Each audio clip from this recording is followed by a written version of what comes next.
dari berbagai daerah yang akan dilaporkan secara langsung oleh reporter kami di lapangan. Bersama dengan saya Nila Irda, inilah live update selengkapnya. Kita awali dengan informasi pertama, Saudara. DPR RI melalui Komisi 2 menunda penetapan jadwal pemilu serentak nasional 2024. Seharusnya pada Rabu hari ini, Komisi 2 DPR RI menggelar rapat dengan Menteri Dalam Negeri, Komisi Pemilihan Umum, Bawaslu, hingga Dewan Kehormatan Penyelenggara Pemilu untuk menetapkan jadwal pemilu 2024. Namun, rapat tersebut harus dibatalkan karena beberapa hal. Untuk mengetahui bagaimana informasi selengkapnya, telah tersambung bersama saya, wartawan Tribun News, ada Hairul Umam yang akan memberikan informasinya pada Anda. Halo, selamat sore Hairul. Selamat sore rekan Nila. Hairul, bisa diinformasikan apa alasan DPR ini menunda penetapan jadwal pemilu serentak 2024 mendatang? Ya, terima kasih rekan Nila. Dapat dilaporkan bahwa pada hari ini Komisi 2 DPR RI batal menggelar rapat penetapan jadwal pemilu 2024 bersama Mendagri, KPU, Bawaslu, dan DKPP. Wakil Ketua Komisi 2 DPR RI, fraksi Partai Nasdem, Saan Mustafa, menyatakan bahwa belum ada kesepakatan antara DPR dan pemerintah terkait jadwal pemilu 2024. Di mana untuk diketahui bahwa pemerintah sebelumnya mengusulkan pemilu itu digelar pada 15 Mei 2024. Sementara itu KPU sendiri mengusulkan pemilu 2024 digelar pada 21 Februari 2024. Atas penundaan penetapan jadwal pemilu tersebut, Komisi 2 DPR RI ini meminta Komisi Pemilihan Umum untuk kembali mensimulasikan usulan-usulan penyelenggaraan jadwal pemilu serentak 2024. Begitu, rekan Nila. Nantinya nasib dari jadwal pemilu 2024 ini, sudahkah ada informasi terkait kapan setelah ditunda kali ini, kapan akan ditetapkan, Hairul? Ya, tadi Saan Mustafa menyebut bahwa besok DPR akan menggelar penutupan masa sidang dan Jumat lusa DPR akan memasuki masa reses. Saan menyebut bahwa kemungkinan penetapan jadwal pemilu 2024 ini dilakukan usai masa reses berakhir atau di awal bulan November mendatang, rekan Nila. Terkait sikap dari sejumlah fraksi sendiri terkait jadwal pemilu 2024 ini, berdasarkan informasi yang Hairul himpun, seperti apa informasinya? Ya, Saan sendiri yang berasal dari fraksi Partai Nasdem menyebut bahwa Nasdem ini sejak awal mendukung dan sepakat dengan apa yang diusulkan oleh pemerintah, yaitu mengusulkan jadwal pemilu digelar pada 15 Mei 2024. Ada beberapa pertimbangan menurut fraksi Partai Nasdem, yaitu efisiensi anggaran, efektivitas sisa pemerintahan. Selain itu juga fraksi Partai Nasdem menilai jika pemilu digelar pada Mei 2024, maka transisi pemerintahan relatif akan berlangsung lebih pendek. Demikian rekan Nila. Oke, untuk mengetahui bagaimana informasi lebih lengkapnya, Saudara, wartawan kami tadi telah menghimpun wawancara dengan Wakil Ketua Komisi 2 DPR RI, Saan Mustafa. Berikut liputannya untuk Anda. Ya, hari ini kan kita memang sejujurnya mengagendakan rapat kerja antara penyelenggara pemilu dan kedua juga Mendagri. Tapi hari ini kita tunda melakukan rapat internal antara fraksi dan pimpinan. Nah, penundaan ini pertama terkait dengan Pak Mendagri sendiri. Hari ini ada ratas di istana dan itu ratas itu nggak bisa ditinggalkan karena ini menjadi tanggung jawab Pak Mendagri untuk ratas kali ini. Ya, masih ada ini kan terutama di tahapan yang lebih mikro ya, yaitu yang belum ketemunya. Jadi kalau dari sisi prinsip itu sebenarnya relatif sudah hampir ada titik temu.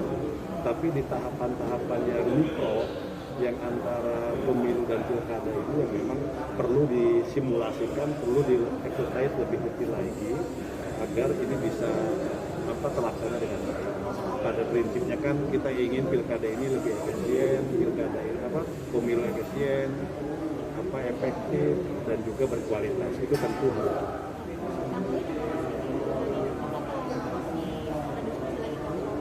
tanggal-tanggal nanti kita akan bicarakan. Berarti ini bisa diputuskan itu habis reses Pak? Ya kemungkinan habis reses, karena kita kan besok udah penetapan atas kita. Kan sampai saat ini kan masih belum ada kesepakatan di beberapa partai politik. Nah, sikap Nasdem itu sudah ditentukan belum? Apakah menjadi 15 Mei atau 21 Februari? Kalau Nasdem dari awal sudah menyepakati ya bahwa Nasdem memang akan mendukung apa yang diusulkan oleh pemerintah tanggal 15 Mei. Kita ke informasi selanjutnya, Saudara. Seluruh mantan pimpinan Front Pembela Islam atau FPI telah resmi dinyatakan bebas setelah menjalani masa tahanan di rutan Bareskrim Polri selama 8 bulan atas kasus kerumunan massa di Petamburan. Mereka yang bebas adalah Haris Ubaidillah, Ahmad Sabri Lubis, kemudian Ali Alwi Alatas, Idrus alias Idrus Al-Habsyi, dan juga Maman Suryadi. Seluruh ex mantan pimpinan FPI tersebut menyambut baik kebebasannya pada Rabu pagi. Untuk mengetahui bagaimana informasi selengkapnya, tersambung bersama saya ada Rizky Sandi Saputra, wartawan Tribun News yang akan memberikan informasinya pada Anda. Halo, Rizky. Ya, halo rekan Mila dan juga Tribuners. Selamat sore. Rizky, bisa dijelaskan untuk proses pembebasan kelima mantan pimpinan FPI ini berdasarkan informasi yang Anda dapatkan? Ya, jadi Mila dan juga Tribuners bisa disampaikan bahwa pada pagi tadi menjelang siang seluruh ex-pimpinan Front Pembela Islam atau FPI telah rampung menjalani masa tahanan selama 8 bulan atas perkara kerumunan massa di Petamburan pada acara Maulid Nabi dan juga pernikahan putri dari pendiri FPI yakni Habib Rizik Syihab begitu, yang agendanya juga terjadi pada Desember 2020 lalu. Keseluruhannya saat ini sudah bebas karena telah menjalani total 8 bulan masa tahanan penjara di rutan Bareskrim maksud saya Bareskrim Mabes Polri begitu. Mila. Adakah yang disampaikan oleh sejumlah mantan pimpinan FPI ini, Rizky, atas kebebasannya? Ya, jadi tadi mantan Ketua Umum FPI yakni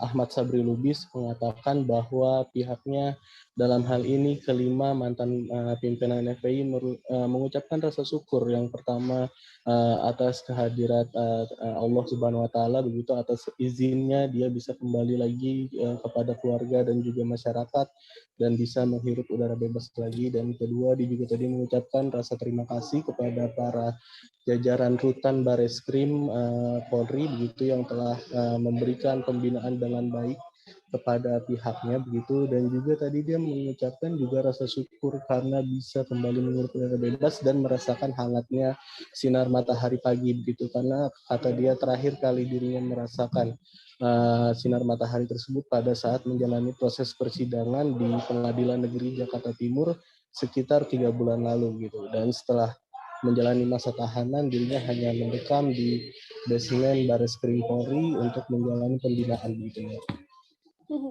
Rizky, kemudian setelah bebasnya sejumlah mantan pimpinan FPI ini, adakah rencana mungkin untuk menggelar syukuran atas kebebasan para ex-pimpinan ini? Kemudian dalam kebebasannya tadi, sudahkah ada rencana yang akan dilakukan oleh para ex-pimpinan FPI kali ini?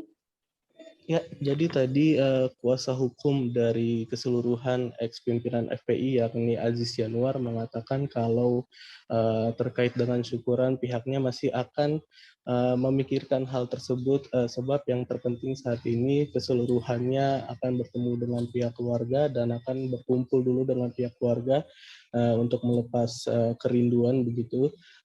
Dan juga terkait dengan rencana ke depan nantinya para ex-pimpinan FPI ini akan kembali melanjutkan dakwah selama dirinya meninggalkan para umat begitu, para umat yang menurut mereka yang juga hingga sekarang masih ada di organisasi tersebut.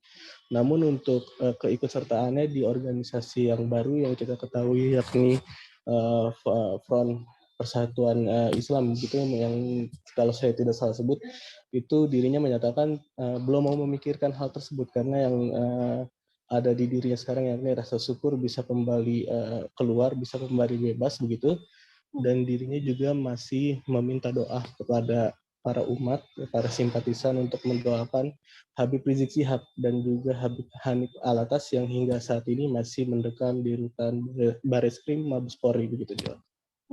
Oke, Rizky, terima kasih banyak atas laporan Anda. Untuk mengetahui bagaimana informasi lebih lengkapnya, Saudara, wartawan kami telah menghimpun wawancara dengan ex-Ketua Umum Front Pembela Islam atau FPI Ahmad Sabri Lubis. Berikut liputannya untuk Anda. Assalamualaikum warahmatullahi wabarakatuh. Pada hari ini, syukur alhamdulillah, wassalatu wassalamu ala rasulillah. Pada hari ini kita semuanya, saya dan teman-teman di sini ada berapa orang? Ada 5 orang. Kasus Petamburan, kasus Maulid di Petamburan, kerumunan Maulid di Petamburan sudah selesai. Betul-betul selesai, tidak ada potongan dan seterusnya. Jadi betul-betul 8 bulan kami ditahan di di rutan Bareskrim Mabes Polri ini. Sekarang kita sudah bebas. Saya ucapkan atas nama saya dan kawan-kawan mengucapkan terima kasih banyak. Yang pertama kepada Karutan dan juga Kabak Tahti yang alhamdulillah sejak pertama kali kami masuk di rutan ini, alhamdulillah kami mendapatkan kemudahan. Kami boleh untuk mengajar di masjid rutin ya, setiap hari kami mengajar. Kemudian ada kegiatan ibadah juga diberikan kemudahan dengan mudah. Kemudian juga kegiatan-kegiatan positif lainnya bersama-sama dengan tahanan yang lain kami diberikan kemudahan. Kami ucapkan terima kasih banyak khususnya kepada Karutan dan juga Kabak Tahti dan seluruh petugas yang ada di rutan, semuanya berbuat dengan menjalankan tugasnya dengan baik. Kemudian juga kami ucapkan terima kasih banyak kepada tim lawyer kami. Ya. Pihak kepolisian, Saudara, akhirnya menetapkan sebanyak 7 orang tersangka dalam insiden berdarah yang terjadi di lahan tebu PG Jati 7 di perbatasan Indramayu, Majalengka. Kejadian yang menewaskan setidaknya 2 orang petani tersebut terjadi di Blok Maikam Bujang, Desa Sukamulya, Kecamatan Tukdana, Kabupaten Indramayu, pada Senin 4 Oktober sekira pukul 10:15 waktu Indonesia Barat. Ketujuh tersangka ini diketahui merupakan anggota Forum Komunikasi Masyarakat Indramayu Selatan atau FKMIS.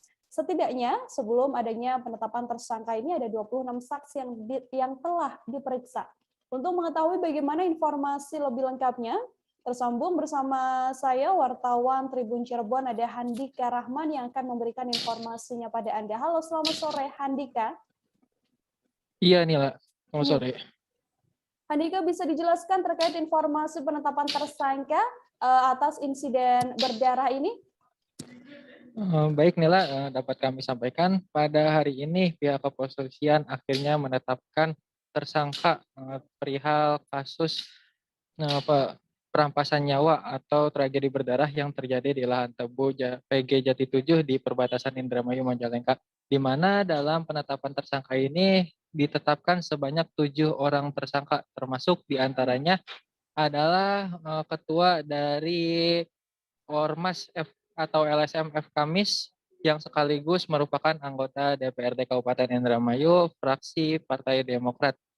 Penetapan tersangka ini berawal dari diamankannya sebanyak 26 orang untuk dimintai keterangan sebagai saksi, sehingga mengerucut kepada 7 tersangka tersebut, Nila. Peran dari Ketua FKMIS yang sekaligus anggota DPRD ini dalam kasus berdarah tersebut seperti apa, Handika?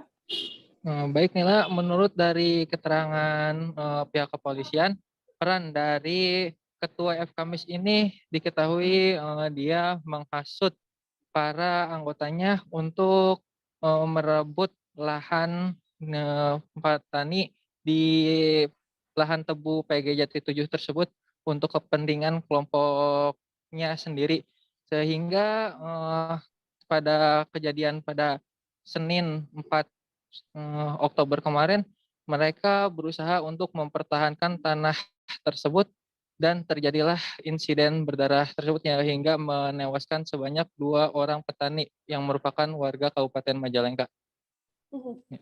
Oke, Handika, setelah adanya penetapan 7 tersangka ini, masihkah ada tersangka lain yang mungkin masih menjadi buronan kepolisian? Benar, Nila. Dari 7 tersangka tersebut, 5 diantaranya sudah diamankan polisi dan 2 tersangka lainnya diketahui masih buron. 2 tersangka tersebut diketahui juga merupakan pelaku yang melakukan pembacokan atau pembunuhan terhadap 2 petani asal Kabupaten Majalengka tersebut. Kapolres juga tadi menyampaikan sudah menyebar tim untuk mencari kedua tersangka yang buron tersebut. Beliau juga mengimbau kepada masyarakat, khususnya petani penggarap lahan tebu, untuk menjaga konduktivitas dan tidak terpengaruh oleh isu-isu negatif sehingga kejadian tersebut tidak kembali terjadi. Termasuk pihak kepolisian pun menegaskan akan menindak tegas siapapun yang memicu terjadinya konflik sehingga kejadian seperti ini tidak terulang kembali. Ya. Oke, untuk mengetahui bagaimana informasi lebih lengkapnya, Saudara, wartawan Handika telah menghimpun wawancara dengan Kapolres Indramayu AKBP Lukman Syarif. Berikut laporannya untuk Anda. Di waktu sesaat setelah kejadian, kita langsung mengamankan para anggota FKMIS ini. Sudah kita laksanakan pemeriksaan terhadap 26 orang ya, dan kita sudah tetapkan 7 orang tersangka. Salah satunya adalah ketua FKMIS. Untuk rekan yang saat itu berada dengan ketua FKMIS sudah kita kembalikan ya, sudah kita pulangkan karena kita jadikan saksi untuk kejadian tersebut. Peran sendiri sebagai apa? Peran ketua FKMIS apa, Bang? Jadi peran ketua dari FKMIS ini adalah yang menggerakkan, yang menghasut ya, untuk melakukan perlawanan baik kepada masyarakat petani penggarap yang bermitra dengan PG Jati 7 atau PT Raja Wali PG Jati 7 ini, dan juga melawan aparat ya. Beberapa waktu yang lalu kami melaksanakan upaya penindakan terhadap orang-orang tersebut dan kita dihadang oleh orang-orang yang membawa senjata tajam. Oleh karena itu kita melaksanakan upaya tindakan tegas terukur terhadap para gerombolan tersebut. Motifnya itu atau mempertahankan lahan yang dianggap itu adalah penguasaan sepihak daripada FKMIS tersebut. Kalau pelakunya, Bang, pelaku pembacokannya, Bang? Kita sedang melaksanakan pengejaran, namanya sudah ada. Saat ini tim sudah saya bagi untuk melaksanakan pengejaran. Berapa orang masih buron, Bang? Masih 2 orang lagi yang harus kita kejar. Kami masih akan kembali dengan beragam informasi lainnya seusai jeda. Saudara tetap di Live Update. Oke, apa kabar Bang Ariski di sini untuk strateginya? Kalau saya sendiri di Jumip 37 ini yang semalam baru mulai, saya udah sebenarnya aku nggak ngerasain penangkapan atau penggerbegan atau apapun itu, karena gitu posisinya aku kriteria. Jadi kita mengenal disebut dengan stroke yang tidak berdarah dengan stroke yang berdarah. Stroke yang tidak berdarah itu biasanya ditandai dengan adanya penyumbatan. Kalau itu terjadi di sini mungkin pikirnya tidak ke situ kali ya, tapi kalau di Korea atau di Kamboja itu ada beberapa paper yang saya itu Mas, ya, dulunya tukang koran. Oh gitu ya, tukang koran. Ya, saya baca itu Pak. Tuh kan, pernah baca kan? Ya. Jadi kalau saya jadi pangdam itu udah bersyukur banget. Si anak ini dijadikan sebagai tersangka begitu.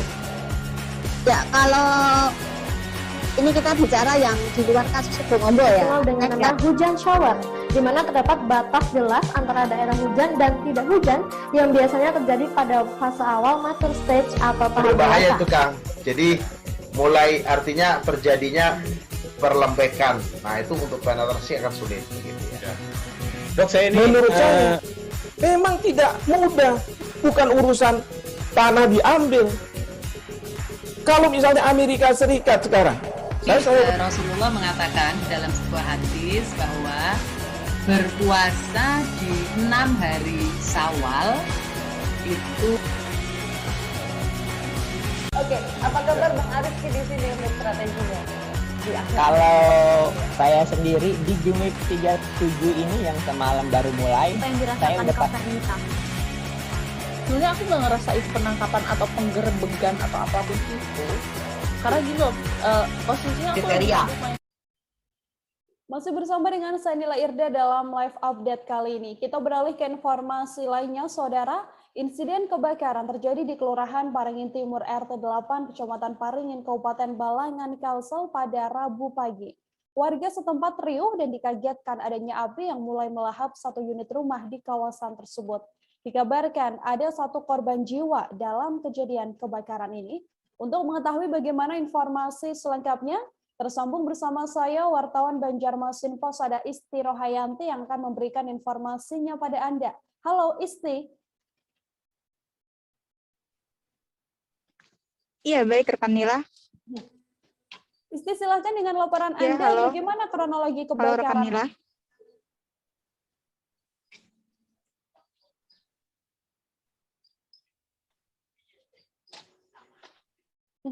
Isti bisa mendengar audio kami di studio? Terdengar rekan Nila. Terdengar, tapi putus-putus suaranya.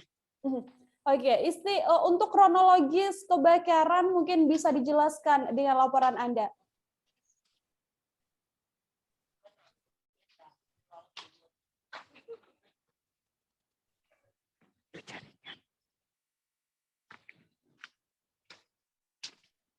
Oke, saudara, kami nampaknya mengalami kendala audio dengan wartawan Banjarmasin Pos, Isti Rohayanti. Kita masih akan lanjutkan dengan Isti seusai ini, tapi kita beralih ke informasi selanjutnya. Saudara, kita beralih ke informasi selanjutnya. Dari Jawa Tengah, ada setidaknya 2 bocah di Semarang yang meninggal dunia karena hanyut di selokan. Korban pertama ini berusia 7 tahun, sementara korban kedua baru berusia 3 tahun. Kasus hanyutnya korban pertama terjadi pada awal tahun, tepatnya pada Jumat 8 Januari lalu. Sementara korban kedua ditemukan meninggal dunia setelah hanyut di selokan di dekat rumah pada Senin 27 September lalu. Untuk mengetahui bagaimana informasi selengkapnya telah tersambung bersama saya, wartawan Tribun Jateng, ada Iwan Arifianto di sana yang akan memberikan informasinya pada Anda. Halo, selamat sore Iwan. Selamat sore Nila. Iwan, untuk kronologis meninggalnya ada 2 bocah yang hanyut di selokan di Semarang selama tahun ini. Mungkin bisa dijelaskan bagaimana informasinya? Oke, rekan Nila, betul ya, di Kota Semarang tahun 2021 ada 2 kejadian ya, bocil meninggal dunia karena hanyut saat bermain di selokan. Masing-masing kedua korban, pertama yaitu inisial GAR, warga Kembang Arum, Semarang Barat, umur 7 tahun ya. Kejadian itu terjadi pada 8 Januari tahun 2021. Untuk korban kedua berinisial MVA ya, usia 3 tahun, warga Kampung Baskoro, Tembalang. Kejadian itu berjarak 9 bulan ya, atau tepatnya pada 28 September tahun 2021. Penyebab meninggal 2 bocil itu sama ya, karena hanyut saat bermain hujan-hujanan yang berlokasi tidak jauh dari rumah mereka. Begitu rekan Nila. Untuk proses evakuasi sendiri dari masing-masing korban itu seperti apa, Iwan? Oke, rekan Nila dan pemirsa Tribunnews dimanapun berada, bisa kami jelaskan. Evakuasi kedua korban dilakukan oleh tim SAR gabungan ya. Untuk evakuasi korban GAR, warga Kembang Arum, Semarang Barat, itu relatif mudah ya. Tim SAR gabungan dapat mengevakuasi korban ini cukup terhitung cepat, yaitu hanya 2 jam. Para petugas SAR menyisir saluran air tersebut sepanjang 3 km. Korban ditemukan di sebuah sungai di Kota Semarang dengan mengalami luka parah di bagian kepala, punggung, dan kaki. Untuk korban yang kedua, berinisial MVA, itu cukup sulit rekan Nila. Jadi para tim SAR gabungan sempat mencari 1 malam penuh ya ke korban ini, tetapi tidak ditemukan. Lalu tim SAR gabungan memutuskan untuk berhenti karena kondisi medan yang sangat sulit. Saluran air, medan yang sangat sulit itu karena saluran air dipenuhi oleh rumput ilalang dan semak belukar. Kemudian pencarian dilanjutkan pada keesok harinya atau pagi harinya. Pukul 9 pagi korban berhasil ditemukan di sebuah sungai Kota Semarang bernama Sungai Lesung Buntung korban ditemukan dengan luka parah di bagian kepala. Begitu rekan Nila. Untuk penyebabnya ini kan memang sama-sama hanyut di sungai karena hujan deras begitu ya Iwan. Apakah dari keluarga korban sendiri menerima kejadian ini atau menganggap ada kronologi sebaliknya dari temuan kepolisian? Oke, rekan Nila, bisa kami jelaskan, kedua orang tua korban menerima kejadian itu sebagai musibah ya rekan Nila. Hal itu ditunjukkan dalam surat pernyataan yang dibuat oleh orang tua korban di hadapan para kepolisian. Para orang tua korban juga mengakui bahwa kejadian itu karena kelalaian saat bermain hujan deras, anak mereka tidak diawasi. Begitu rekan Nila. Dari pihak kepolisian sendiri menanggapi adanya kejadian yang sampai berulang 2 kali begitu Iwan, seperti apa? Ya rekan Nila, pihak kepolisian menanggapi kasus ini langsung membuat ini ya semacam himbauan kepada warga, terutama di 2 lokasi kejadian itu, agar mengawasi anak-anak mereka saat bermain ketika kondisi hujan deras. Polisi mengimbau lebih baik tidak melakukan aktivitas di luar rumah saat hujan deras. Semisal ingin melakukan aktivitas bermain hujan-hujanan, hendaknya anak-anak itu diawasi oleh orang tua atau orang dewasa sehingga tidak terjadi hal-hal yang tidak diinginkan. Begitu, rekan Nila. Oke, terima kasih banyak Iwan atas laporan Anda. Untuk mengetahui bagaimana informasi selengkapnya, saudara telah terhimpun wawancara dengan Korlap SAR Gabungan Mustafa. Berikut liputannya untuk Anda. Selamat pagi. Kita kemarin sekitar habis Isya dapat informasi soal satu orang anak hanyut terbawa arus saat main air. Kronologisnya katanya korban ini Vino, 3 tahun ini bersama 4 orang anaknya lainnya bermain saat hujan turun tanpa pengawasan orang tua. Mungkin karena namanya anak, akhirnya dia terjatuh dan terbawa arus.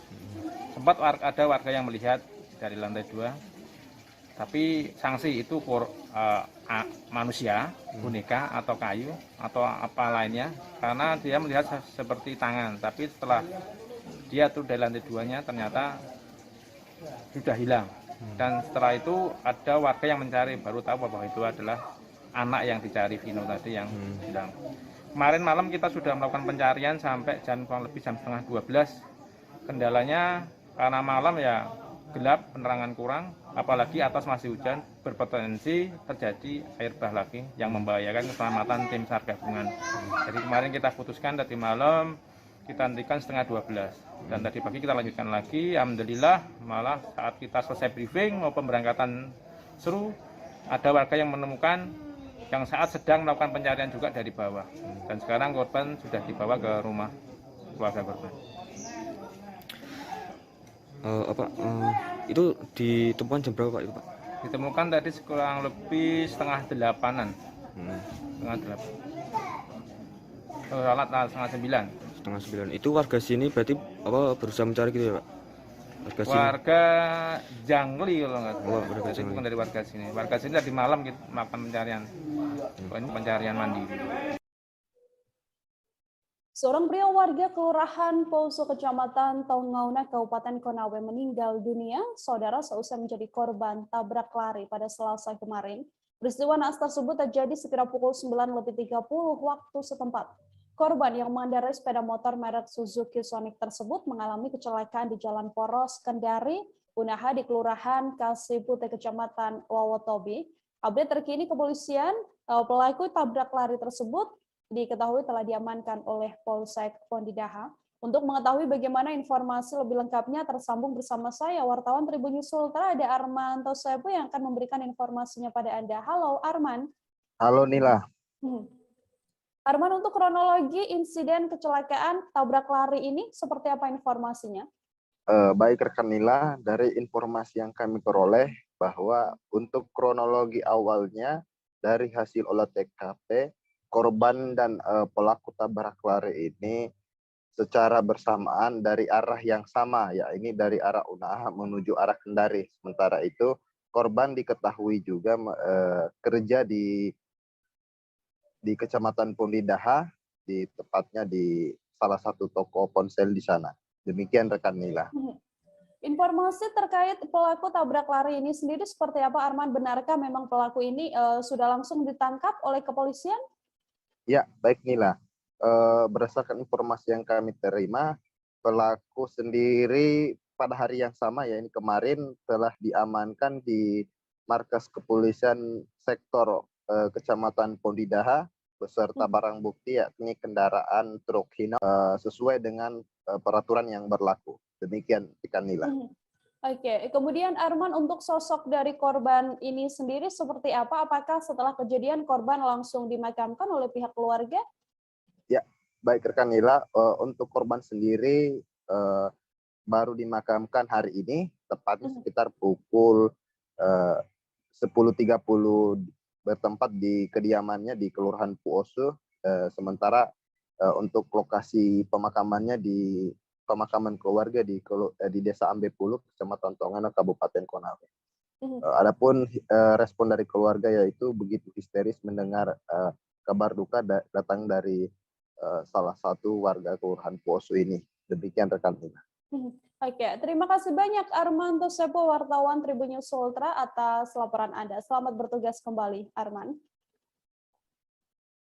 Kita jeda sejenak, saudara. Setelah ini masih akan ada beragam informasi lain yang kami hadirkan untuk Anda. Tetap di live update. Oke, apa kabar Bang Ariski di sini untuk strateginya? Kalau saya sendiri di Gimik 37 ini yang semalam baru mulai, saya udah sebenarnya aku nggak ngerasa itu penangkapan atau penggerebegan atau apapun itu. Karena gini loh, posisinya aku kriteria. Jadi kita mengenal disebut dengan stroke yang tidak berdarah dengan stroke yang berdarah. Stroke yang tidak berdarah itu biasanya ditandai dengan adanya penyumbatan. Kalau itu terjadi di sini mungkin pikirnya tidak ke situ kali ya. Tapi kalau di Korea atau di Kamboja itu ada beberapa paper yang saya itu Mas, ya, dulunya tukang koran. Oh gitu ya. Tukang koran. Ya, saya baca itu Pak. Tuh kan pernah baca kan? Ya. Jadi kalau saya jadi pangdam itu udah bersyukur banget. Si anak ini dijadikan sebagai tersangka begitu. Ya, kalau ini kita bicara yang di luar kasus Sebongombo ya. Dengan nama hujan shower, di mana terdapat batas jelas antara daerah hujan dan tidak hujan yang biasanya terjadi pada fase awal mature stage atau tahap berbahaya dewasa. itu Kang. Jadi mulai artinya terjadinya perlembekan. Nah itu untuk penetrasi akan sulit. Gitu ya. Dok, saya ini menurut saya memang tidak mudah, bukan urusan tanah diambil.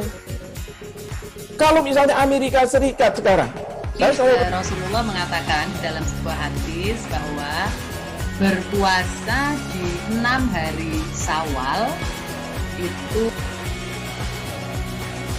Oke, apa kabar Bang Ariski di sini untuk strateginya?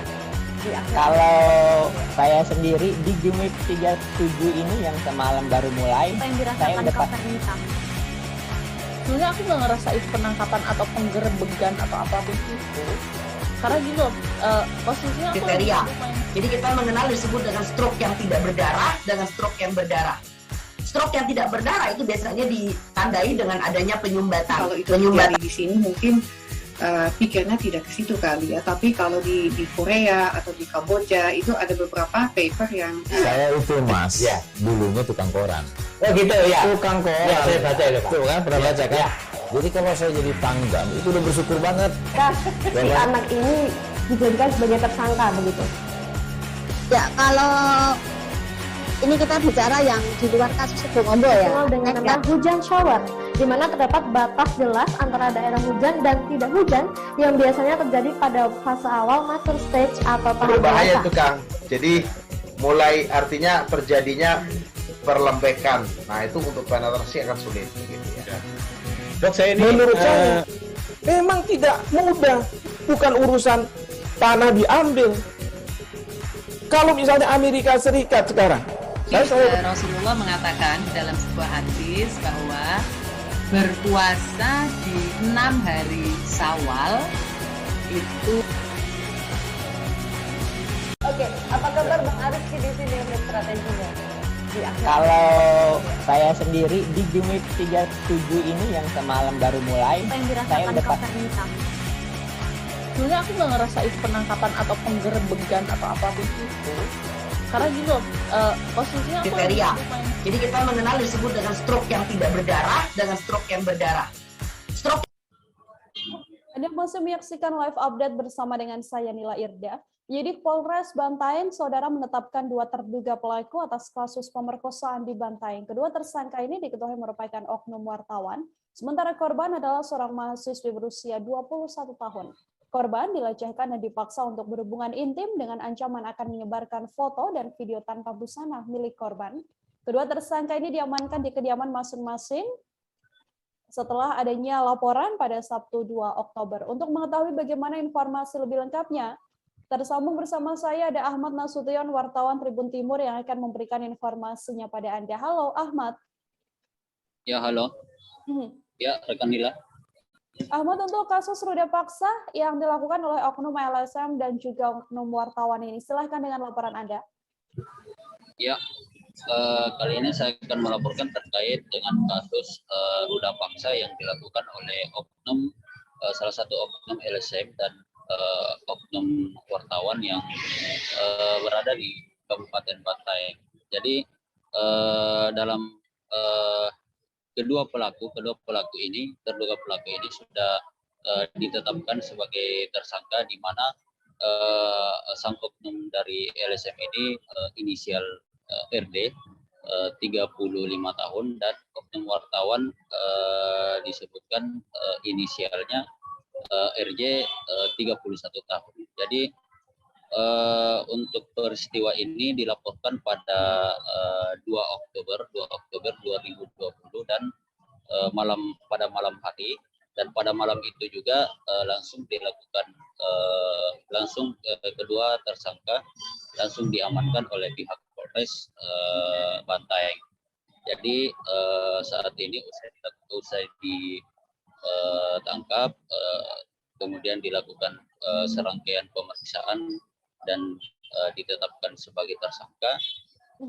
Kini masih ditahan di rutan Polres Bantaeng. Jadi direkam oleh salah satu tersangka, yaitu oknum LSM RD. Jadi video yang sempat dikantongi oleh RD ini sempat disebar ke sosial media, sehingga video korban itu sempat dilihat oleh warganet dan kemudian membuat korban ini melaporkan hal itu ke Polres Bantaeng. Jadi peristiwa ini sebelumnya sudah berkali-kali dilakukan oleh tersangka, yaitu RD. Namun untuk RJ sendiri diketahui baru pertama kali melakukan ruda paksa tersebut. Namun si RD ini sudah melakukan beberapa kali dengan mengancam korban, yaitu yang diketahui inisial AF dan berstatus sebagai mahasiswa di Kabupaten Bulukumba. Itu diancam untuk video tanpa busana korban akan disebar ke sosial media, agar si RD ini diikuti kemauannya untuk melakukan hubungan intim. Ya, sementara itu rekan Nila. Oke, kapan kasus ruda paksa ini mulai terjadi, Ahmad? Kemudian apa sebenarnya hubungan antara kedua tersangka ini dengan korban? Iya, pada video yang sempat beredar itu terjadi pada tahun 2000, namun sebelumnya pada tahun 2018 si korban AF itu sempat ada hubungan asmara dengan RD ini. Namun pada saat itu RD mengantongi sebuah video dan foto yang menampakkan korban ini tanpa busana, dan itulah yang dijadikan sebagai ancaman kepada korban agar si RD ini bisa diikuti apapun kemauan dari si RD ini, termasuk melakukan ruda paksa yang dilakukan 2 orang sekaligus bersama dengan tersangka RJ. Iya, sementara itu Nila. Baik, kemudian setelah kedua oknum ini telah ditetapkan menjadi tersangka, hukuman yang disangkakan pada kedua tersangka ini seperti apa, Ahmad? Ya, untuk pasal yang dikenakan pada kedua tersangka ini dikenakan pasal 285 junto 289 dengan ancaman hukuman 12 tahun penjara.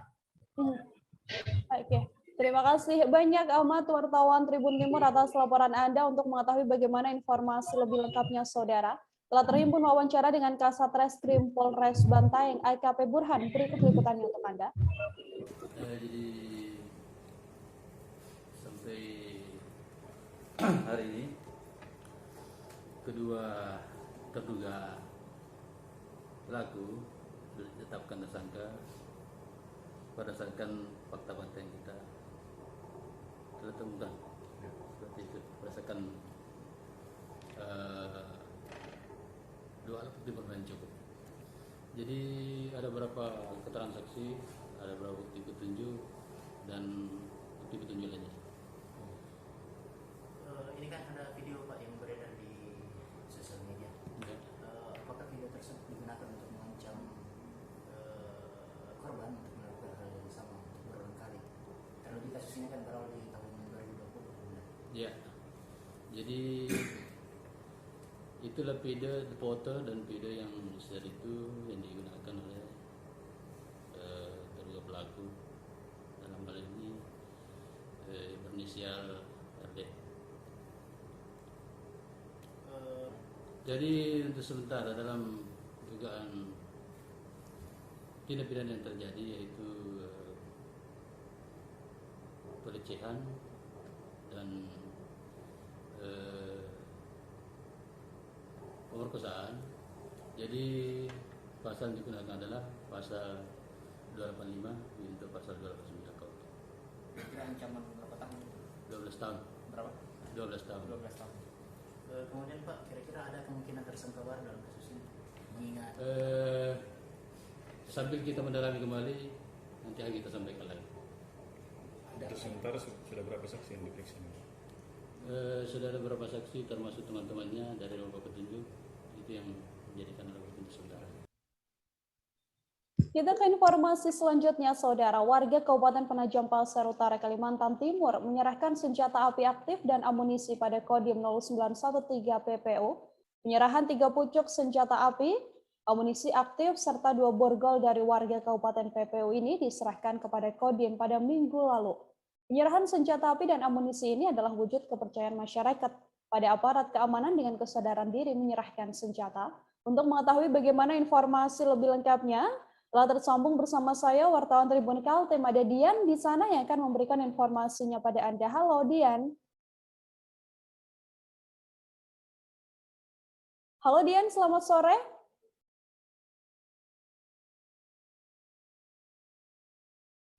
Halo, baik. Baik, Mila di studio. Ya. Selamat sore. Dian, bisa dijelaskan apa yang mendasari warga ini akhirnya bisa menyerahkan senjata mereka pada pihak Kodim? Baik, awal mula sebelum diserahkannya senjata ini kepada Kodim,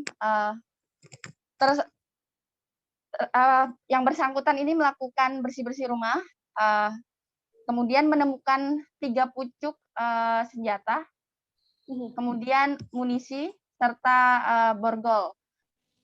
Merasa takut, akhirnya bersangkutan langsung melaporkan ke Kodim dan menyerahkan senjata tersebut.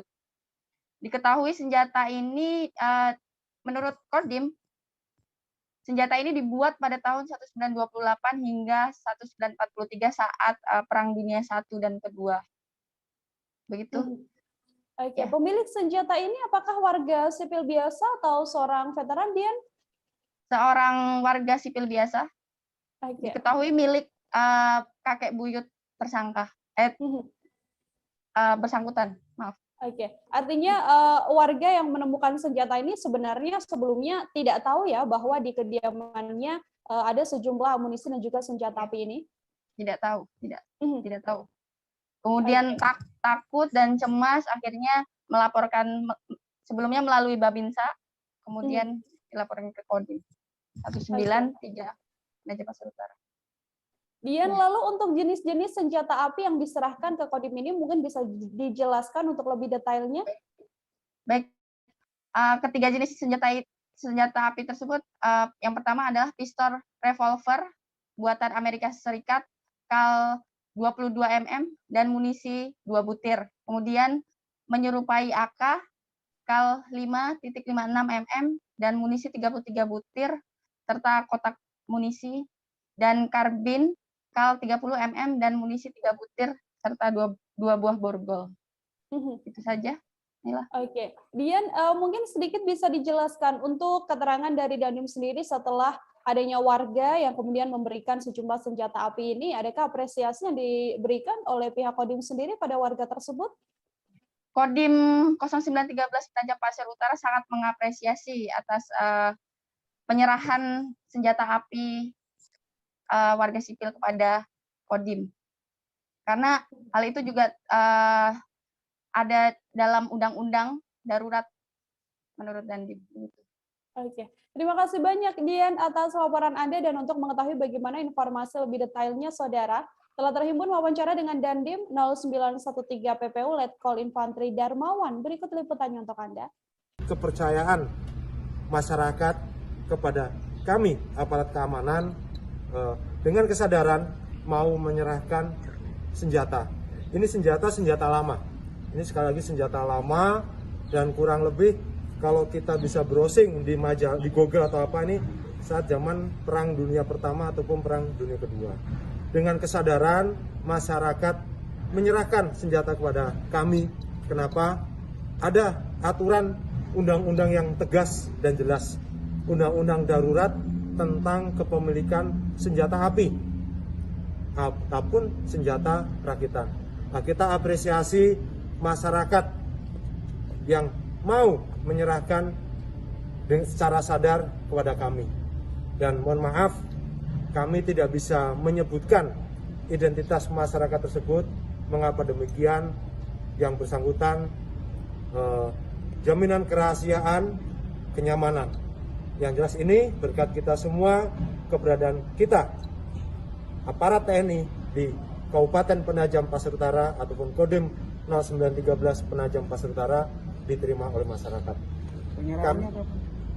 Penyerahan kurang lebih hari Minggu yang lalu, Mas. Hari Minggu yang lalu dengan kegiatan pembinaan teritorial dan penggalangan kepada masyarakat, warga-warga binaan kita. Kita ke informasi selanjutnya, Saudara. Satgas COVID-19 Papua menyatakan ada setidaknya 29 kasus COVID-19 yang menerpa para atlet, ofisial hingga panitia pelaksana yang terlibat dalam PON ke-20 Papua. Juru bicara Satgas COVID-19 Papua mengatakan bahwa mereka yang terkonfirmasi positif ini berasal dari beberapa daerah, diantaranya ada dari Jawa Barat. Terkait hal itu, Ketua Harian Satgas Penanganan COVID-19 Jawa Barat sendiri mengatakan tidak ada satupun di antara peserta yang positif COVID-19 tersebut berasal dari Jawa Barat. Untuk mengetahui bagaimana informasi lebih lengkapnya terkait kebenaran kabar ini, telah tersambung bersama saya wartawan Tribun Jabar, ada Syarif Abdul Salam yang akan memberikan informasinya pada Anda. Halo, selamat sore, Syarif. Ya, selamat sore, rekan Nila. Syarif, untuk informasi terkini mengenai kabar yang sebelumnya mengatakan bahwa ada atlet dari Jawa Barat yang mengikuti PON ke-20 Papua dan terpapar COVID-19, seperti apa informasinya? Iya, oke rekan Nila, seperti kita ketahui sebelumnya, Satgas COVID-19 Papua itu mengumumkan ada 29 orang atlet, ofisial, dan panitia pelaksana yang positif COVID-19. Di antaranya berasal dari Jawa Barat. Kemudian setelah kami mengkonfirmasi kepada Satgas COVID-19 di Jawa Barat, itu update terakhir itu baru sekitar sejam lalu saya tanyakan. Ternyata ditemukan data terbaru itu yang didapatkan itu 32 atlet yang itu digabung datanya antara positif COVID-19 dengan malaria. Namun ternyata di antara 32 atlet itu tidak ada satupun yang dari Jawa Barat. Demikian ya. Oke, untuk penanganan COVID-19 sendiri, pencegahan COVID-19 yang dilakukan di lingkungan kontingen Jawa Barat di Papua sejauh ini seperti apa? Informasinya, Syarif? Walaupun sampai data terakhir itu tidak ada yang dari Jawa Barat yang positif COVID di Papua, namun ini semakin membuat Satgas setempat dan kontingen Jawa Barat sendiri semakin ketat untuk melakukan protokol kesehatan. Kemudian melakukan tracing secara cepat. Ini tracing atau pelacakan kontak erat dan pengetesan, baik itu melalui swab antigen maupun dengan PCR. Itu dilakukan sesegera mungkin kepada semua kontingen Jawa Barat yang ada di Papua. Demikian, Camilla. Oke, saat ini memang dinyatakan belum ada atlet yang terpapar COVID-19 selama mengikuti PON Papua. Tapi nantinya, Syarif, jika kemungkinan ditemukan adanya atlet Jawa Barat yang terkena COVID dalam gelaran pekan olahraga tersebut, bagaimana penanganannya? Iya, oke. Jika diketahui positif COVID-19 di Papua, tentunya akan diperlakukan sama seperti yang sekarang sudah dilakukan terhadap 29 orang itu ya di Papua, yaitu dengan cara karantina dan tentunya 3T itu, pengetesan, ya tracing, kemudian treatment kepada mereka yang sakit gitu. Dan apabila nanti kan mereka ini harus dites dulu ya, dites PCR dulu sebelum pulang ke Jawa Barat, dan itu pasti ada penyaringan dan mereka dinyatakan negatif kan untuk ke Jawa Barat. Jika di Jawa Barat nanti mereka dinyatakan positif, setelah nanti ada screening lagi, sudah disiapkan ruangan isolasi yaitu di BPSDM Jawa Barat yang ada di Kota Cimahi. Ini lokasi untuk isolasi terpusat, demikian. Oke, artinya memang penanganan ekstra ketat diberlakukan ya, Syarif, untuk mengantisipasi agar tidak adanya atlet Jawa Barat dalam PON yang terpapar COVID-19. Terima kasih banyak, Syarif Abdul Salam, wartawan Tribun Jabar, atas laporan Anda. Selamat bertugas kembali, Syarif. Kami masih akan kembali seusai jeda, saudara, tetap di live update.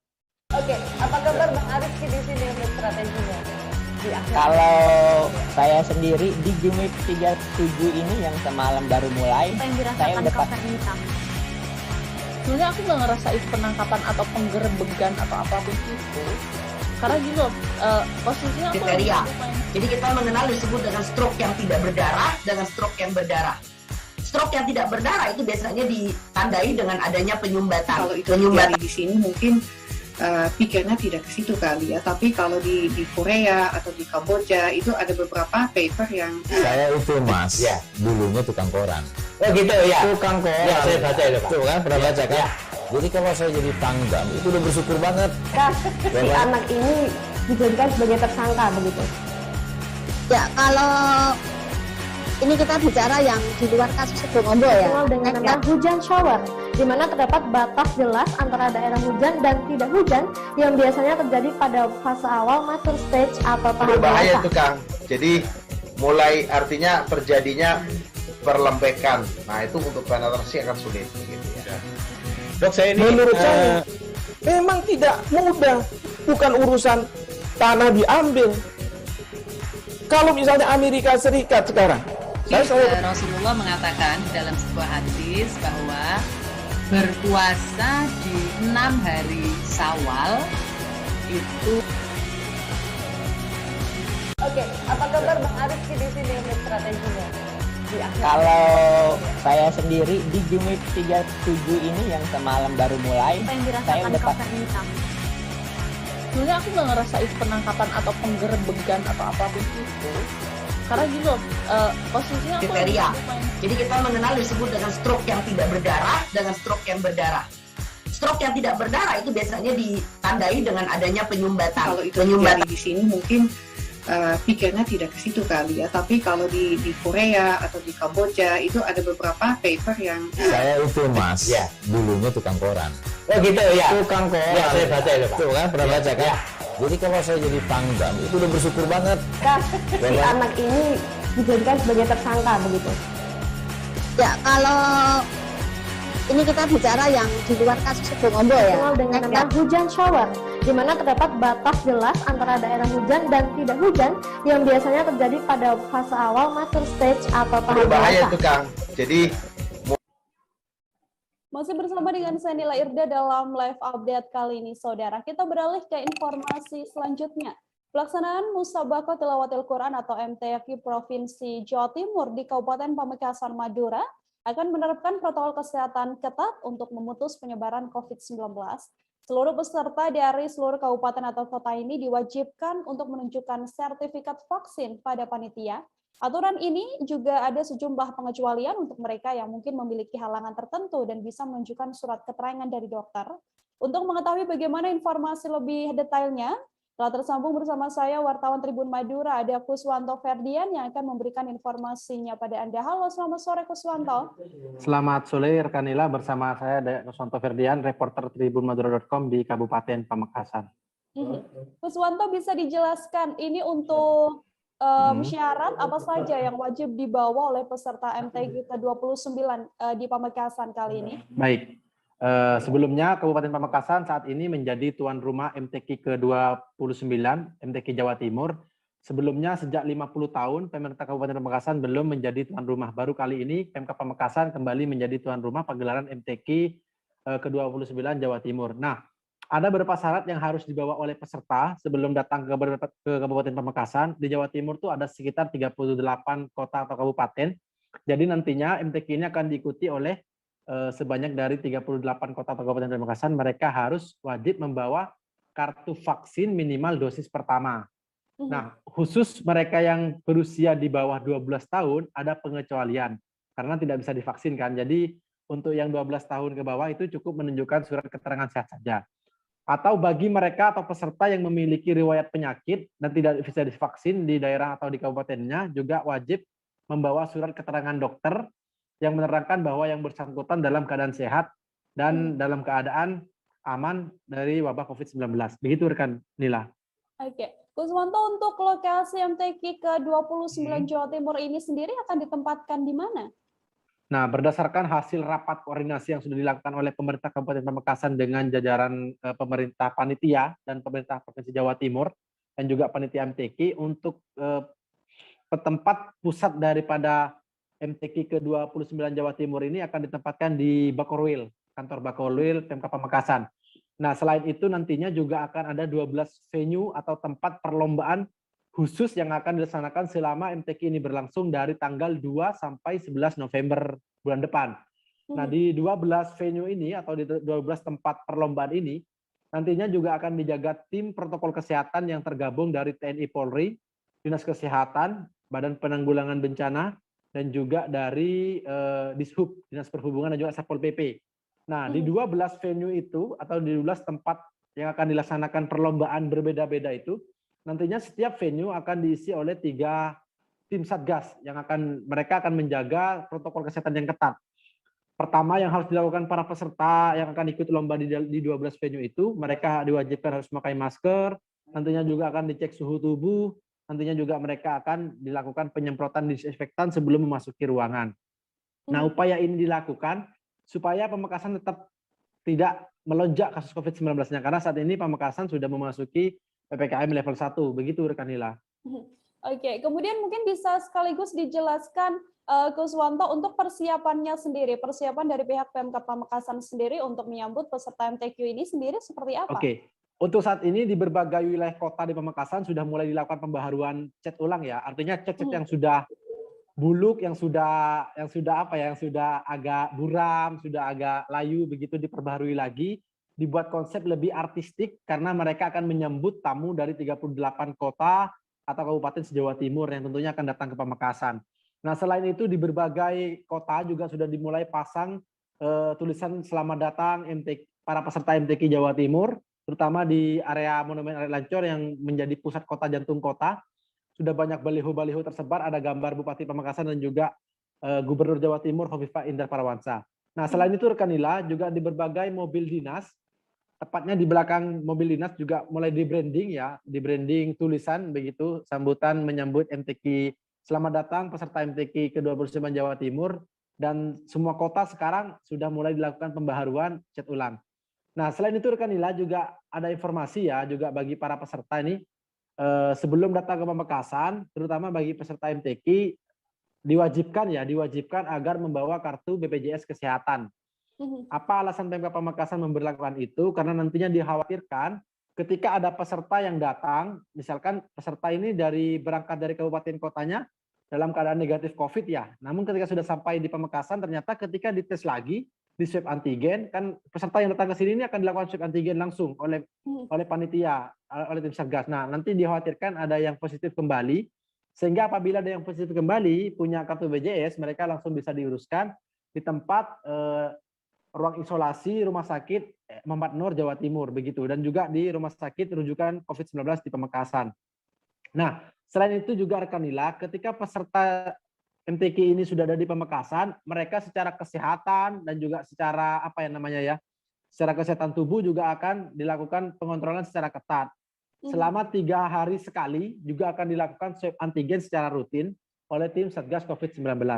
Begitu pula saat nanti mereka akan kembali ke kabupaten atau kotanya, mereka juga akan dipastikan negatif COVID dan tidak membawa COVID-19 ke kabupaten tempat mereka berasal. Begitu rekan Nila. Oke, artinya memang persiapan sudah mulai gencar dilakukan termasuk untuk pengetatan protokol kesehatan di sana. Iya, untuk venue sudah 90% sudah siap, rekan Nila, sudah siap ditempati oleh para peserta MTQ yang akan mengikuti berbagai perlombaan begini. Oke, terima kasih banyak Kuswanto Ferdian, wartawan Tribun Madura, atas laporan Anda. Untuk mengetahui bagaimana informasi lebih lengkapnya, Saudara, telah terhimpun wawancara dengan PLT Kadinkes Pamekasan, ada Ahmad Marzuki. Berikut liputannya untuk Anda. Sebelum berangkat, persyaratan yang harus dipenuhi oleh masing-masing kapita dari kabupaten masing-masing, kabupaten kota itu harus membawa surat bebas COVID alias surat keterangan vaksinasi dosis pertama, minimal dosis pertama, dosis kedua, kecuali mereka yang berusia di bawah 12 tahun atau mereka yang tertunda dengan membawa surat keterangan dari dokter, atau mereka yang tidak diobati tidak bisa divaksin membawa surat keterangan dari dokter. Kemudian berikutnya untuk peserta yang kebetulan ada gejala ISPA atau batuk pilek, langsung kita screening untuk diarahkan ke lokasi tertentu sesuai protokol kesehatan. Kemudian semua peserta diarahkan mempunyai kartu BPJS, karena ini khawatir akan ada peserta yang nantinya akan terdeteksi penyakit sehingga ada COVID, karena dibutuhkan kartu BPJS. Lanjut. Pada saat penjemputan peserta ini semuanya diharapkan sesuai dengan protokol kesehatan. Lanjut.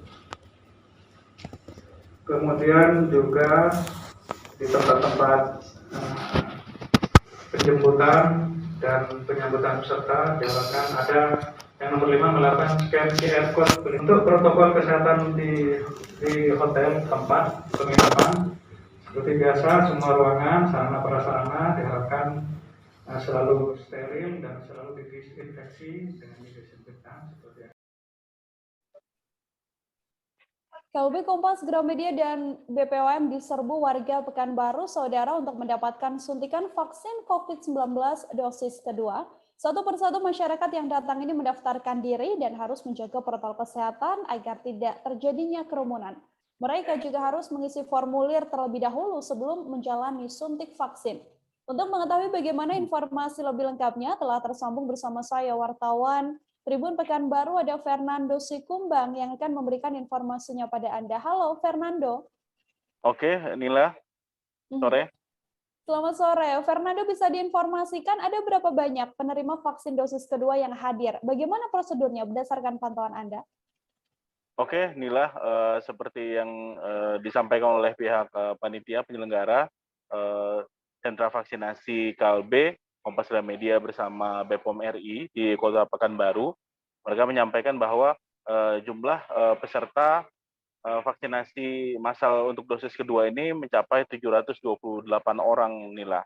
Sedangkan pihak Dinas Kesehatan sendiri sudah menyiapkan sekitar 900 dosis untuk mengantisipasi adanya kelebihan nantinya dalam proses vaksinasi dosis kedua.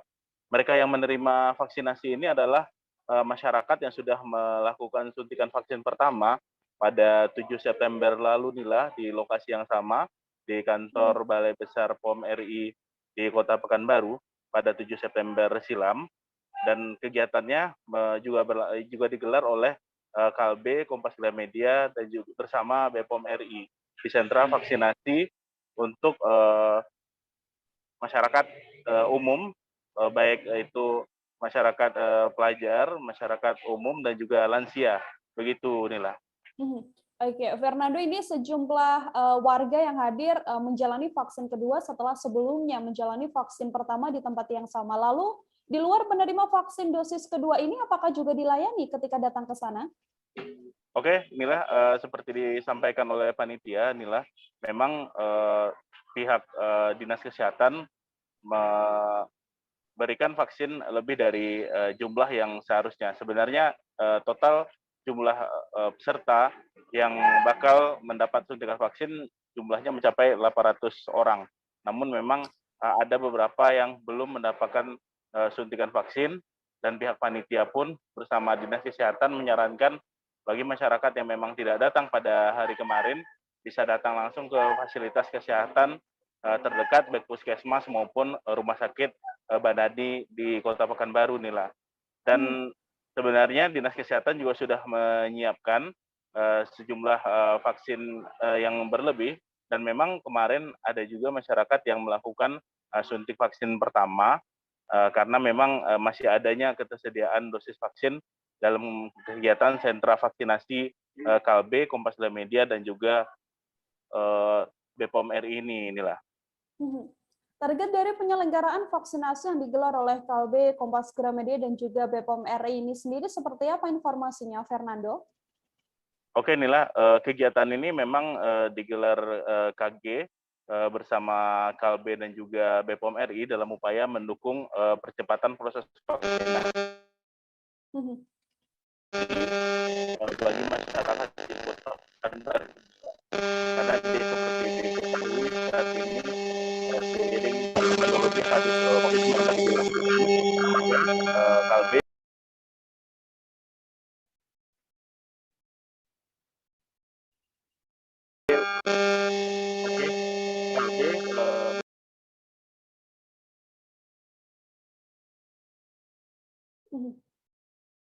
Oke, Fernando, kami tidak bisa menerima audio Anda dengan baik dari studio. Mungkin bisa kembali dijelaskan untuk target dari penyelenggaraan vaksinasi ini seperti apa? Oke, Nila.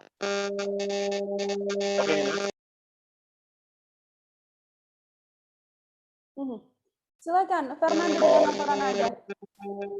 Oke, Nila. Seperti disampaikan oleh pihak panitia, kegiatan ini memang upaya panitia dari KB, Kompas Gramedia, dan juga BPOM RI dalam upaya mendukung proses percepatan vaksinasi di Kota Pekanbaru.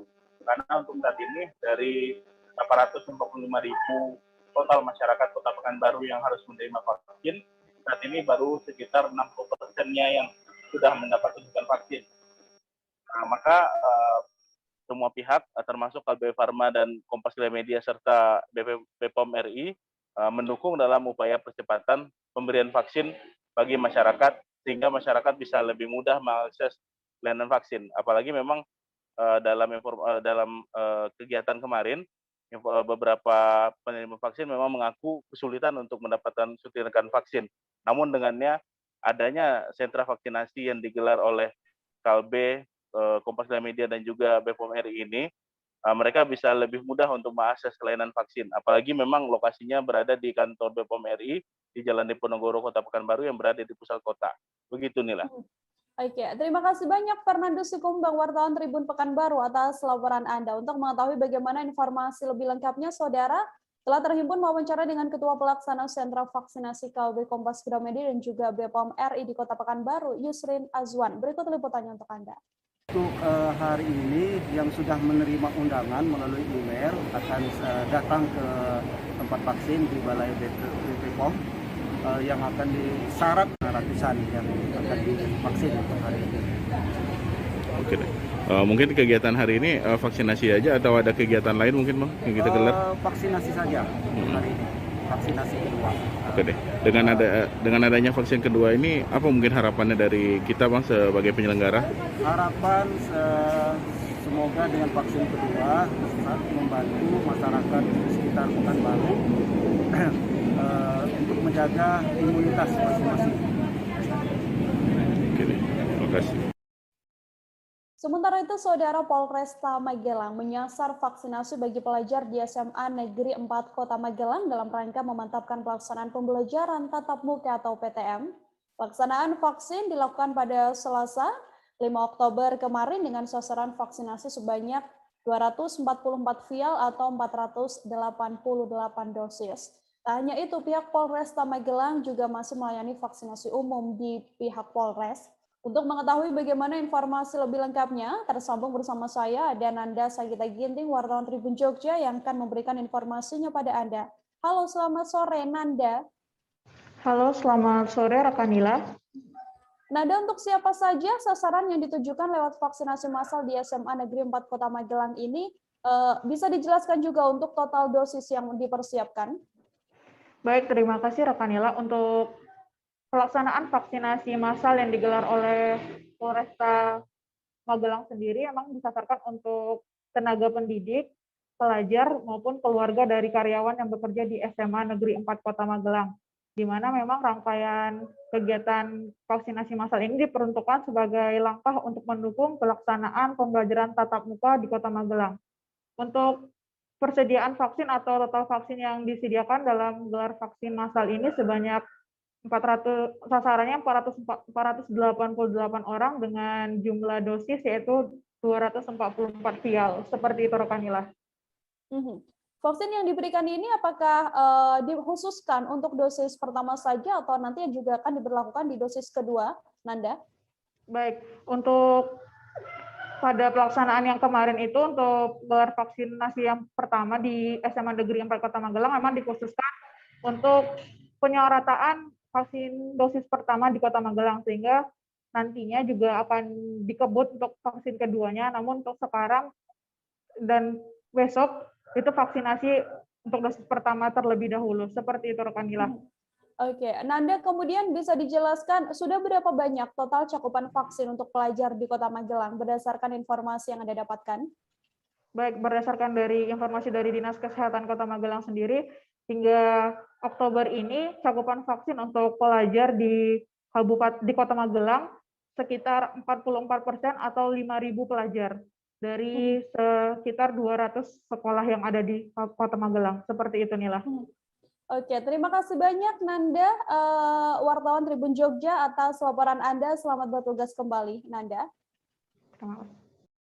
Kami masih akan kembali dengan beragam informasi lainnya, saudara saudara tetap di live update. Oke, apa kabar Bang Arifki di sini untuk strateginya? Kalau saya sendiri di Jumip 37 ini yang semalam baru mulai, saya udah pasti. Sebenarnya aku nggak ngerasa itu penangkapan atau penggerbegan atau apapun itu. Karena gitu, posisinya aku kriteria. Jadi kita mengenal disebut dengan stroke yang tidak berdarah dengan stroke yang berdarah.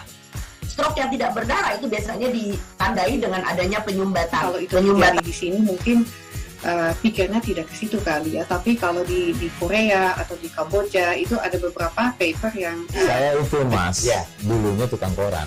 Oh gitu ya. Tukang koran. Ya, saya baca itu Pak. Tuh kan pernah baca kan? Ya. Jadi kalau saya jadi pangdam itu udah bersyukur banget. Si anak ini dijadikan sebagai tersangka begitu. Ya, kalau ini kita bicara yang di luar kasus Sebongombo ya. Dengan nama hujan shower, di mana terdapat batas jelas antara daerah hujan dan tidak hujan yang biasanya terjadi pada fase awal mature stage atau tahap berbahaya dewasa. itu Kang. Jadi mulai artinya terjadinya perlembekan. Nah itu untuk penetrasi akan sulit. Gitu, ya. Dok, saya ini menurut saya memang tidak mudah. Bukan urusan tanah diambil. Kalau misalnya Amerika Serikat sekarang, Rasulullah mengatakan dalam sebuah hadis.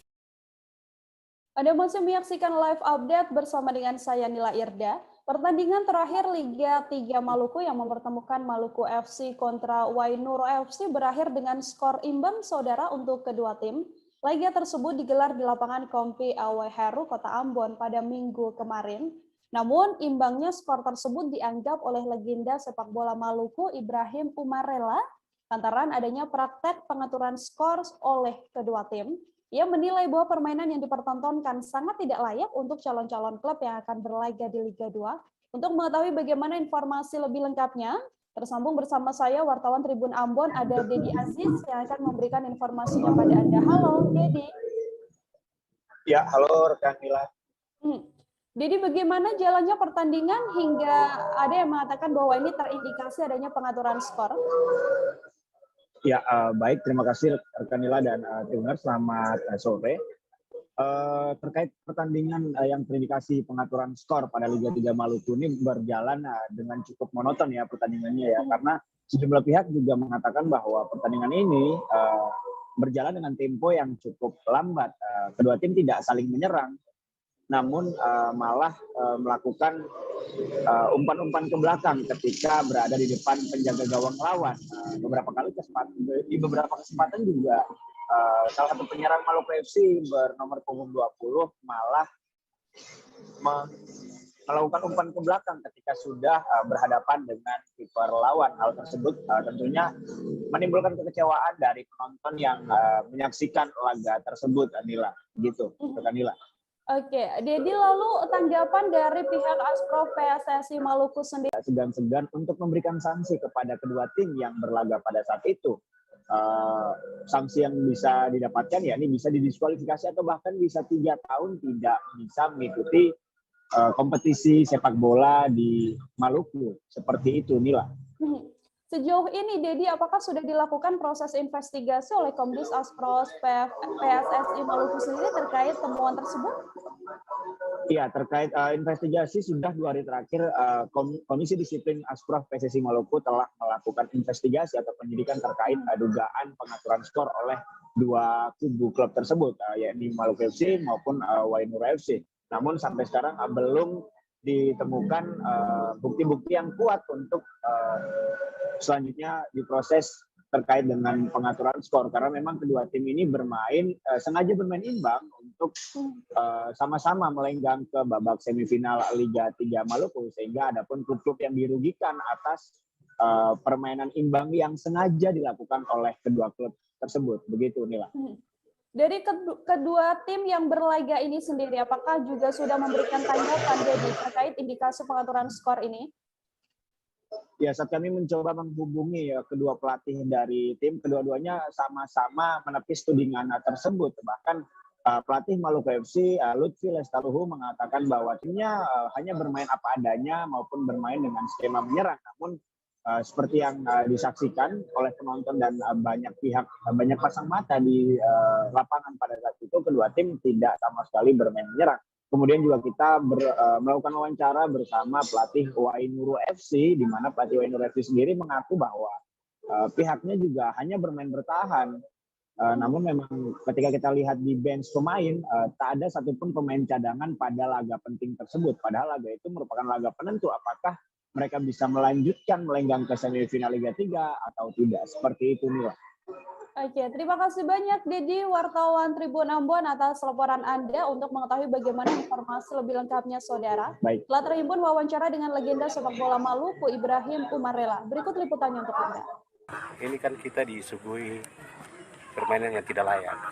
Ini kan calon ke divisi 2, ke Liga 2. Lalu kita ini kan dipertontonkan dengan permainan-permainan yang tidak layak. Saya lihat dari tadi kiper ini kan cuma 4 kali pegang bola. Itu pun back pass. Sementara kiper dari Wainuro ini kan nggak pernah digebukin ya, nggak pernah diserang. Jadi enak-enak aja. Jadi tidak layak lah. Ada indikasi dari penonton tadi teriak-teriak pengaturan skor. Iya.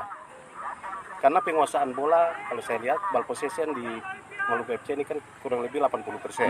Tapi tidak sasarannya tidak ke gawang. Sasarannya tidak ke gawang. Iya. Oke.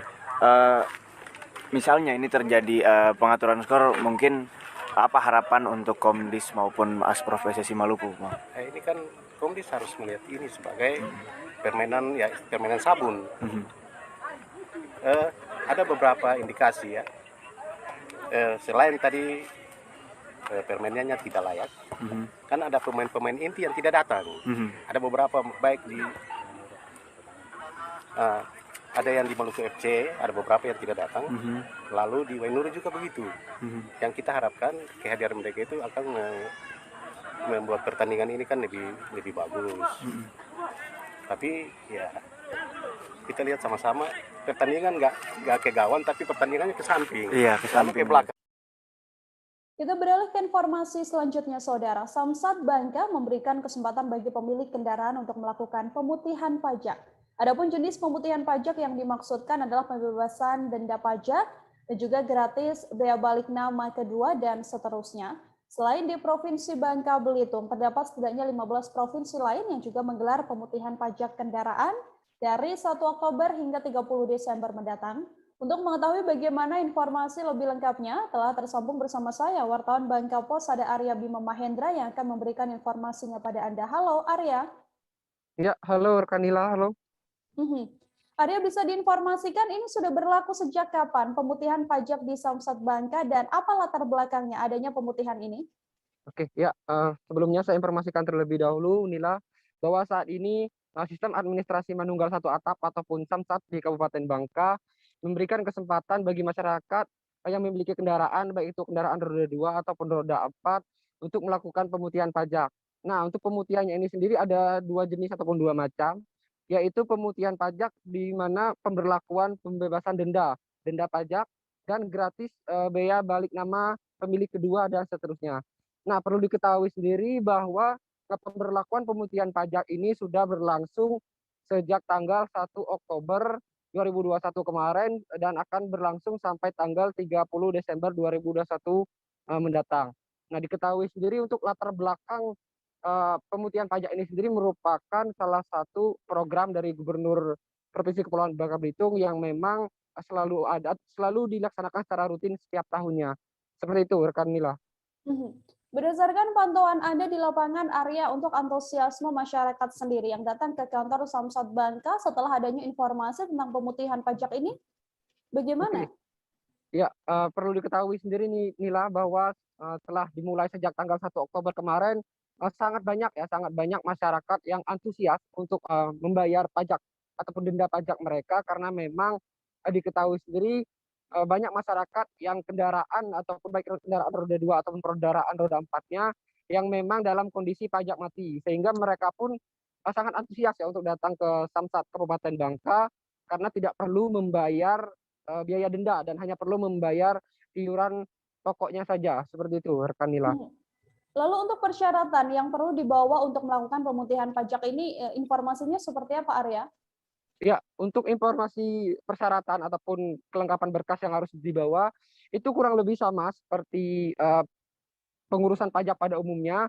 Mungkin salah satunya terkait bea balik nama pemilik kedua dan seterusnya, itu hanya cukup membawa KTP, STNK, BPKB asli dengan masing-masing fotokopian sebanyak 2 lembar.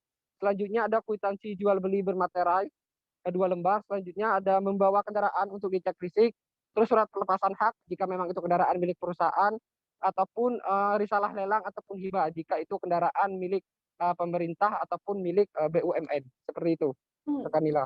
Oke, kemudian Arya, apakah ada yang membedakan antara pemutihan pajak pada tahun ini dengan pemutihan pajak pada tahun-tahun sebelumnya?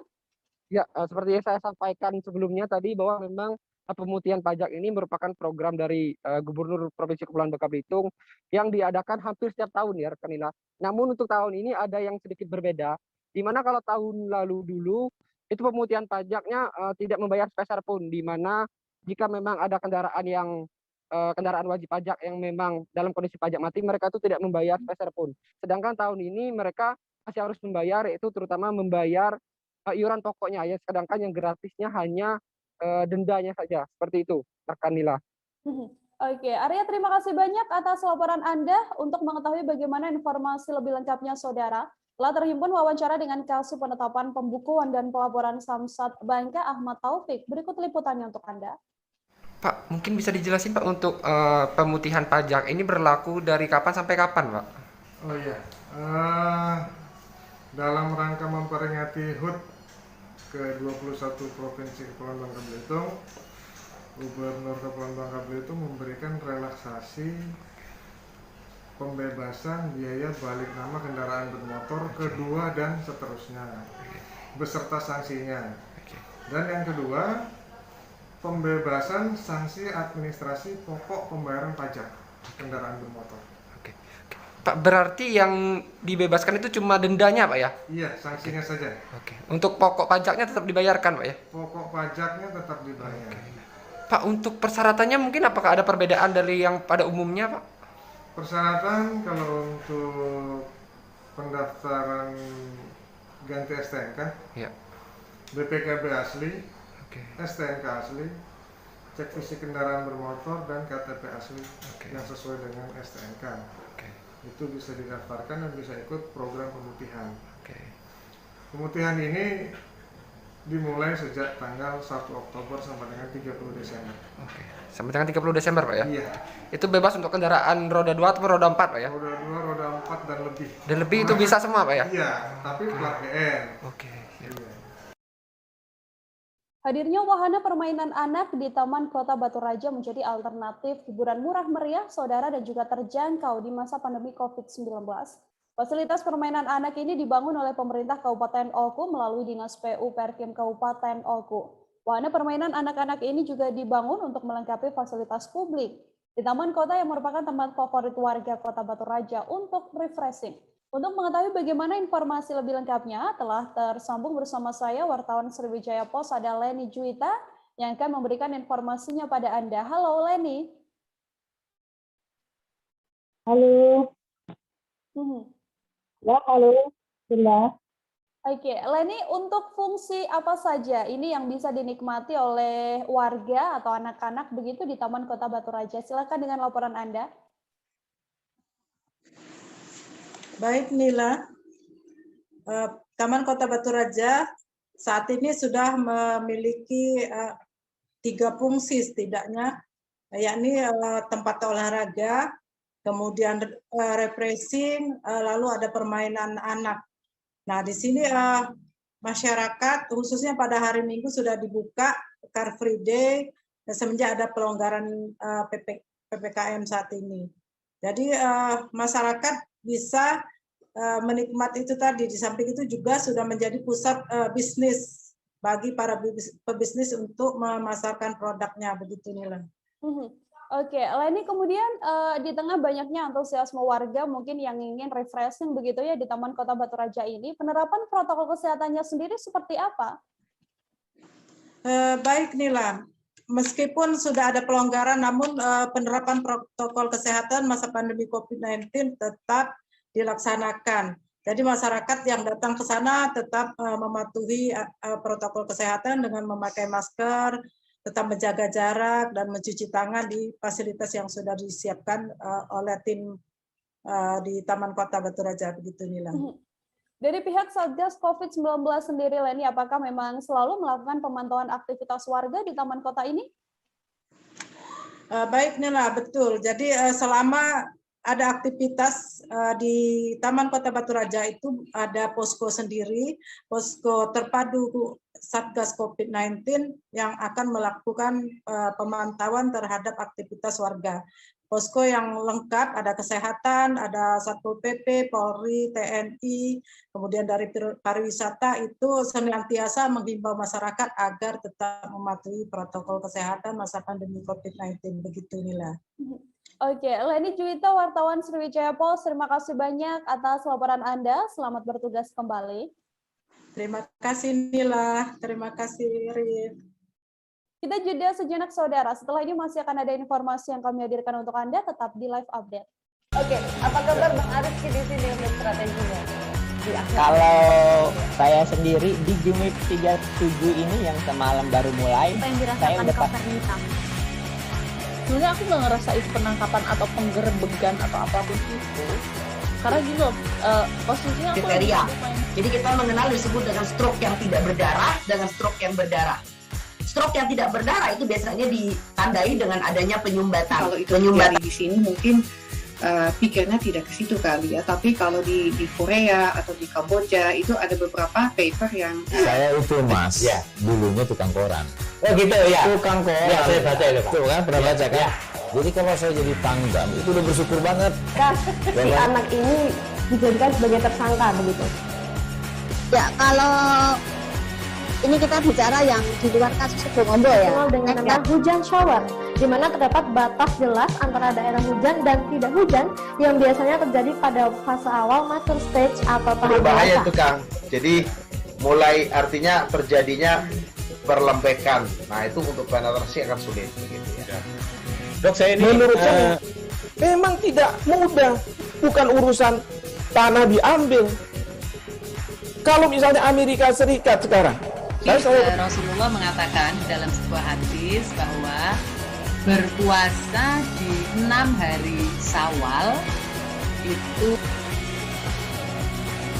Oke, apa kabar Bang Ariski di sini untuk strateginya? Kalau saya sendiri di Gimik 37 ini yang semalam baru mulai, Apa yang saya dirasakan udah Kak Fernita?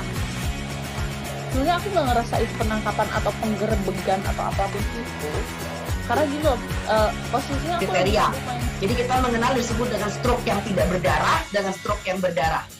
Stroke yang tidak berdarah itu biasanya ditandai dengan adanya penyumbatan. kalau itu terjadi di sini mungkin pikirnya tidak ke situ kali ya, tapi kalau di Korea atau di Kamboja itu ada beberapa paper yang Saya itu Mas, dulunya tukang koran. Oh gitu ya. Tukang koran. Ya, saya baca itu Pak. Tuh kan, pernah baca kan? Jadi kalau saya jadi Pangdam itu udah bersyukur banget. Si anak ini dijadikan sebagai tersangka begitu. Ya, kalau ini kita bicara yang di luar kasus Sebongombo ya. Dikenal dengan nama hujan shower, di mana terdapat batas jelas antara daerah hujan dan tidak hujan yang biasanya terjadi pada fase awal mature stage atau tahap Berbahaya dewasa. itu Kang.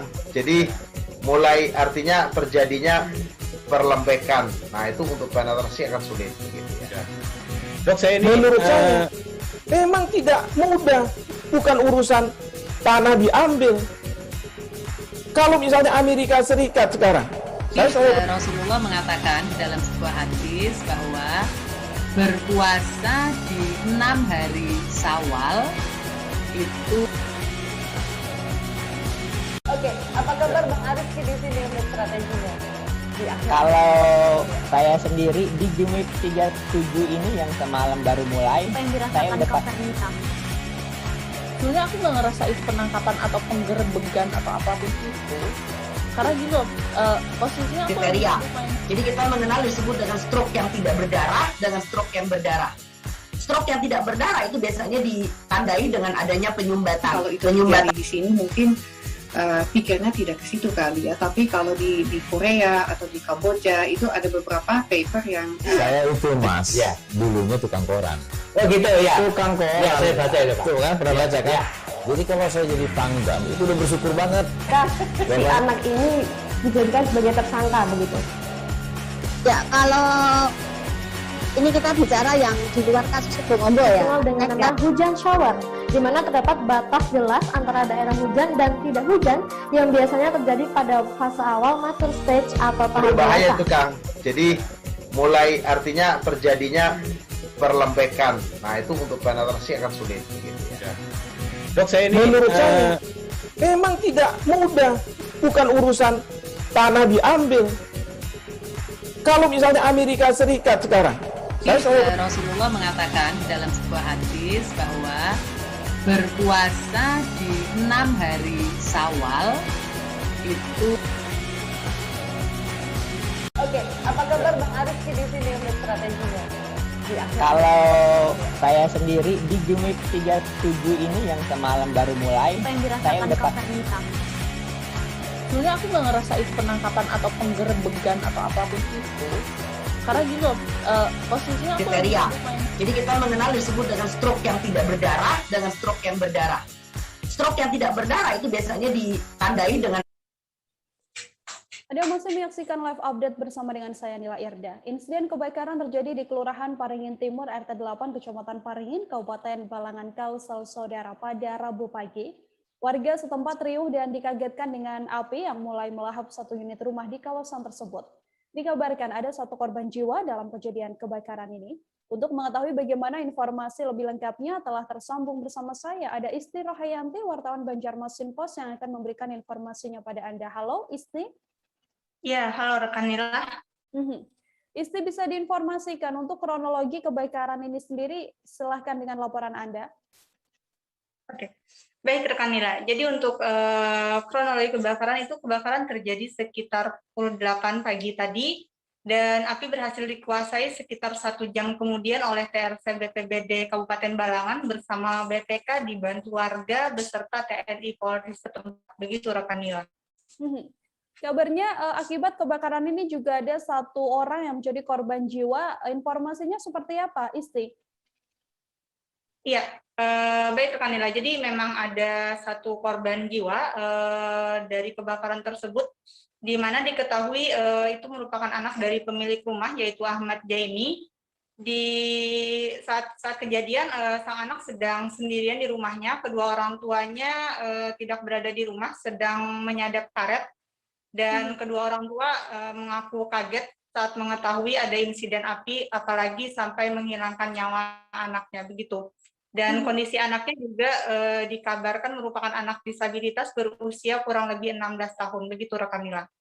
Oke, untuk penyebab dari kebakaran ini sendiri, apakah sudah berhasil diketahui, Isti? Oke, baik rekan Mila, untuk penyebab kebakaran masih dalam penyelidikan oleh Polres Balangan, karena saat kejadian masih belum diketahui, dan ketika api selesai dipadamkan, itu tim Inapis Polres Balangan langsung melakukan olah TKP untuk melakukan penyelidikan, dan mereka juga memasang polis lain di TKP. Begitu rekan Mila. Baik, setelah adanya kejadian kebakaran yang menewaskan satu korban ini, adakah bantuan yang diberikan oleh pemerintah setempat, Isti? Oke. Baik rekan Nila, untuk bantuan, jadi saat setelah kejadian kebakaran itu Bupati Balangan Abdul Hadi beserta Dandim 101 HSU Balangan langsung menyambangi rumah korban. Bupati Balangan menyerahkan bantuan kebakaran berupa dana senilai 14 juta rupiah dan santunan kematian senilai 1 juta rupiah, begitu kan. Oke, terima kasih banyak Isti Rohayanti, wartawan Banjarmasin Post atas laporan Anda. Untuk mengetahui informasi lebih detailnya, Saudara, telah terhimpun wawancara dengan staf rekonstruksi dan rehabilitasi BPB di Kabupaten Balangan, Rusdiansyah. Berikut liputannya untuk Anda. Jadi kami tadi sekitar jam 8:30 dari kejauhan melihat asap itu. Ada kabarnya kebakaran di Pareng Timur. Rupanya warga kita, guru kita yang mengalami musibah.